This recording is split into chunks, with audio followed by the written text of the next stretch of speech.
All right, what is up, everybody? Keith Jameson, go by Gear Guy 231 Sorare here for another Sorare Stateside. It's Thursday mornings. We're doing this. I kind of like this is the day to do it. We got a little bit of time away from the weekend.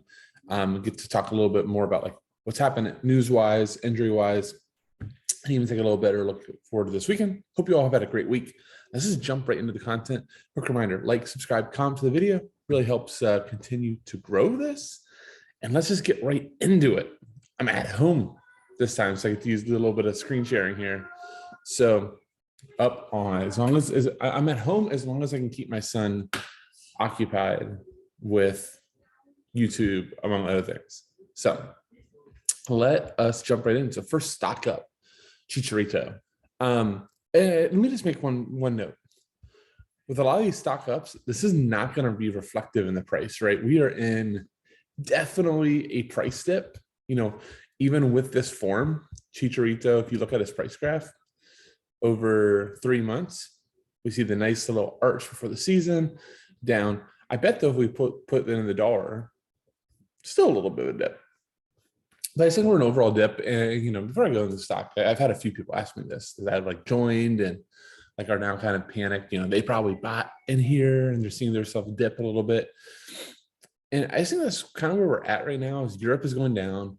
People, I think, are just really confused, right? Because now we've had a few cycles of these things. We saw last year MLS prices crater, right? Like, look at 6 months ago for Chicharito and ETH. Like you could get him like in the off season. I put the wrong thing, but in the off season you could get him for 0.175.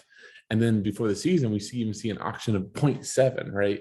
So we saw this like the end of the season, solid dip. Then, kind of it slowly make its way up, peak at the start of the season, and then tail off. And I think we're just going to have that a lot in here because we're in, the time that it's not going to be as much activity on Sorare. People are not as excited about J League, K League, MLS, Argentina, Brazil, Liga MX, as they're excited about, Serie A, Bundesliga, even the Jupiter League, Eredivisie, like all of these leagues, like people are just not generally as excited, so you have some people that are like looking at Europe for the dip, that's where they're going, all these things. So look, if you're focused on the game, like your SO5, getting rewards, yielding ETH, all these different things, try not to sweat the prices too much. Even if let's say that you bought Chicharito here. Let's say that you're the guy that bought him for 0.7 and you make, let's say this season, he makes you 0.5 ETH worth of rewards and you have no plans to sell him, and you're almost paid off your investment. So I would try not to try to sweat it. So sorry for the one-off, but let's just talk about Chicharito. I had 2 goals versus the Timbers. And just has generally been awesome the entire season. He's never going to be a guy that's going to get you a lot of AA, but Galaxy have a ton of attackers. The talisman is Chicharito. They're doing a lot of the work for him. I just think the Galaxy are good. Chicharito is good. He has a very good shot to be the MLS boot winner or the Golden Boot winner. So I love Chicharito. Stock up. I think he's going to continue to do well. Darwin Quintero, a guy. I've had a few messages kind of was harping on during this stretch. Don't panic. Like Houston needs to put in the lineup and things will change. And it certainly has since he's come in. Another great game versus Miami with 2 decisives. It's the second game in 3 starts now that he's had 2 decisives. He's also going to be all around with taking a majority of set pieces. He's forward. Honestly, we see like the 7-day range and the 0.17 range. No sales over the past 3 because people kind of booted him up too much. But if you can get him in that 0.2 range to get a forward with sets, give you all around. Houston might even be that much better when Hector Herrera comes in the summer. So really do like Darwin Quintero. So stock up to him. Cade Cowell, stock up, and I think this is a buy. I would definitely be watching if I was you. I do own a copy. So I'm not needing to add any more. And I will say his forward copy, much greater than the midfield. So harder to get, maybe a little bit more expensive. I saw one go for 0.18 when I was doing a little bit of research. The K-Cow finally started. Was really good for Southland, scored a goal, 10.9 all around. I've watched some of San Jose's games, and when he comes on and he gets on the ball, he is electric. He's only 18 years old. We've got a lot of U23 left in him, 2026, especially if you can get a forward. Forward U23s are so hard to fill, especially ones that are going to potentially get a little all around. I like him definitely more when he gets out on the wing, but he can play striker for them as well. And as they phase in this next stage for San Jose, I think Callis has got to be the start of it. Like, ownership has to be going, like, look, we got to get this guy playing. He was an all-star last year. For a little bit of his beginning of the season stuff. Tons of clubs in Europe are on the watch for him. I think the talent is certainly there. This graph isn't going to show it, but this is one of the guys I would want to be early on. So Cade Cowell, stock up after scoring. Jan Gregus, I definitely missed the boat on. Look at his price graph in the offseason.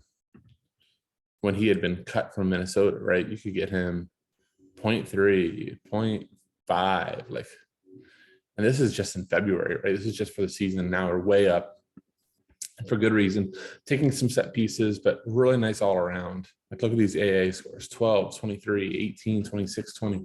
That's one of about the best you can get as a midfielder. Sitting deep, so that he fits that profile players we love. Sitting deep, so he's going to rack up defensive stats and taking a few set pieces. That's where he's been getting his assists are on sets.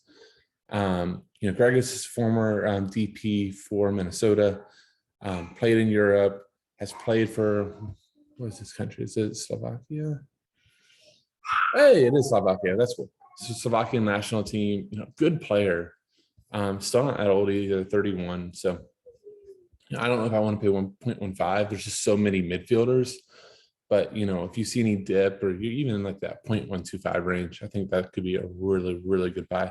Just curious. He would be like an awesome super rare to have. Does anybody even sell me one? Maybe we'll buy one on the air.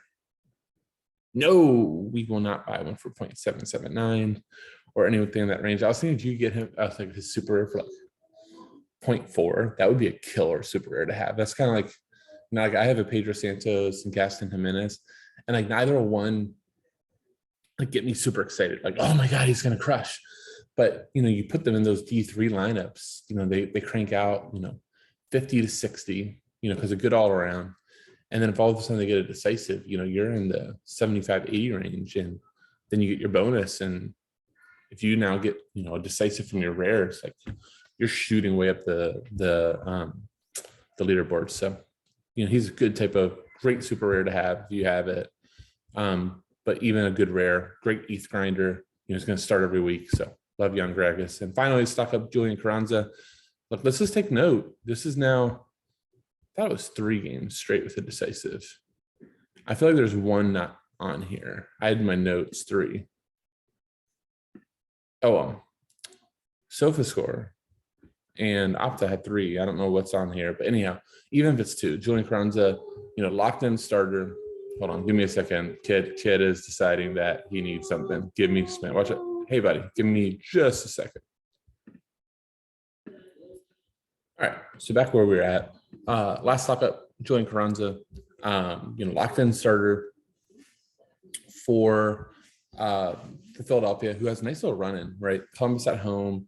Columbus away is much worse than Columbus at home. Then we've got Toronto away, Montreal at home. Nice little stretch there. Locked in starter, U23 through 2024. So he has, you've got access to him for a while. Supposedly Philly loves him.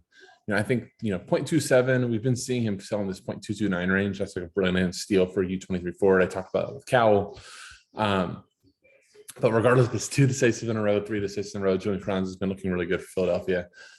So I like him. Stock down, Joseph Martinez. We actually see the huge stock down on his price. Last one selling for 0.21. There are rumors. Well, it's not just rumors, right? He went back to Pittsburgh where he had his knee surgery. And I didn't realize this with his knee surgery. Maybe I wouldn't have been so high on him before the season, but not only did he have the knee surgery, but then he had multiple subsequent little like clean outs for like infections and scar tissue and stuff like that. So it doesn't sound like he had a good time at all with his surgery. So supposedly he was having discomfort in his knee. The owner went on like a radio show and said that it wasn't related to last game. Like he didn't hurt it last game. He's just been having discomfort. So that gives me some optimism that, it doesn't sound like necessarily like he tore it in the game, but, needs a little bit of faith that the knee's going okay or that something's not going up there. So, prayers up for Joseph, one of my favorite MLS players to watch, in Atlanta heyday. Hopefully he can get back to form. And Atlanta, just like as a whole, they're just getting cream with injuries. Like Ozzy Alonso's out. I think that's one position that they had depth. Santiago Sosa was ready to come back. Ibarra's there. Hindman will be back eventually. So I think they have midfield depth. But, they were just about to get Almada going. They need Arroyo. Who am I not thinking of? Marcelino Moreno's finally back and healthy. So, like, when healthy, I think Atlanta can be formidable, especially offensively. But they're really going to need Joseph. Xherdan Shaqiri is my next stock down. I'm left the game after about 20 minutes. With like, if you research it, the reasons for him leaving are really weird. Like, didn't feel fit, discomfort, all of this stuff for a guy that's like a big injury record. Like, it almost seems like he was just like, this is shitty weather. It's cold. It's rainy. I'm in Chicago. I'm in the MLS. Like, I played in the Champions League like 2 years ago. What the heck am I doing? Like that was almost how I was reading it. But that's definitely cause for concern for an injury-prone player. So Xherdan Shaqiri is stock down after being, I think he was on my stock up list like 2 weeks ago after the PK. So stock down for Shaqiri. I'm gonna cheat on the next couple of stock downs real quick. Stock down, I have let's give me a second. I had the Revolution, watch the whole game. As a newly minted Carlos Heel owner, I was so excited to watch the whole game. And it was actually a really tough watch.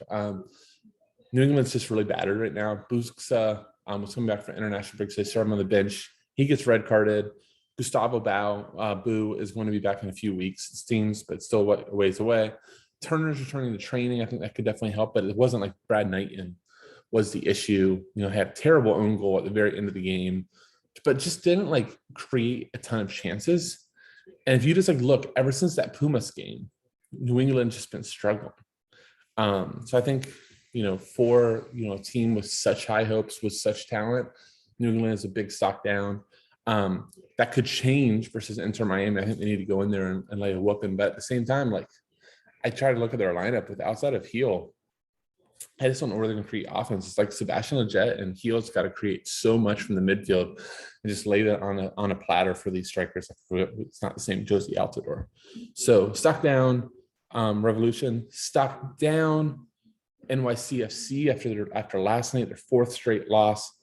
Haven't looked that great. I'll tell you what, like, watch the whole game last night. It's not like they look bad. It's just that they're not clicking on all cylinders. If it's not Tati getting like really good service in the box, like, you just kind of watch them and you go, where are the goals going to come from? But like, they're solid. I think they're going to be fine. Like, that's like my thought after last night is I think they're going to be fine. They haven't had the easiest set of fixtures coming up to this, but 4 straight losses for the reigning champs. That's not a good thing. So stock down. Let's see if they can pull it together, though. The MLS was nice that they canceled the Sounders and the FC game this weekend so the teams could rest up and be ready. I think that's huge because if they didn't do that, you were looking at 4 fixtures in 2 weeks, which I think, we've seen this years back too.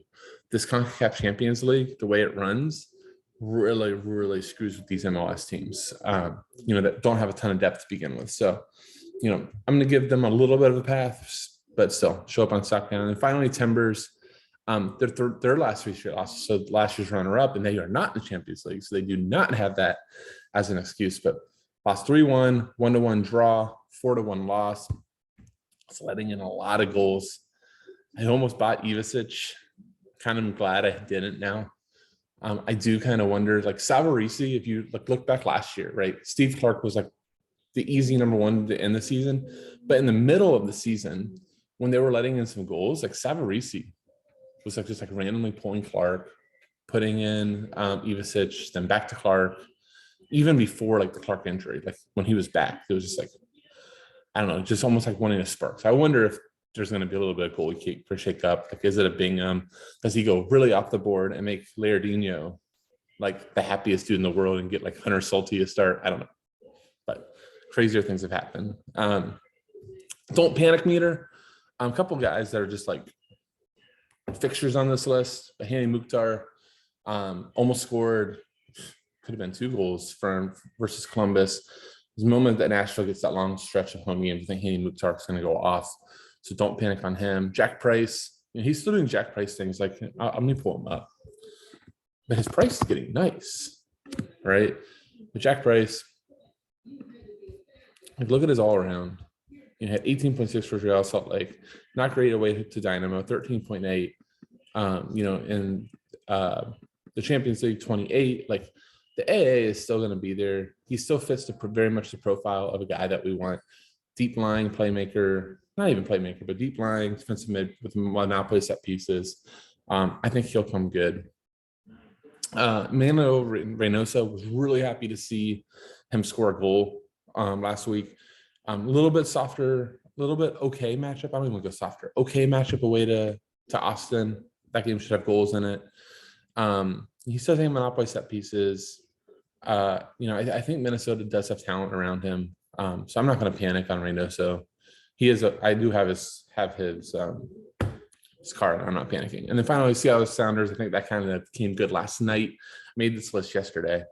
God, they looked really good. Like, Jordan Morris was super, super aggressive, like making runs all over the place. Rui Diaz was looking healthy. Lodero played 85 minutes.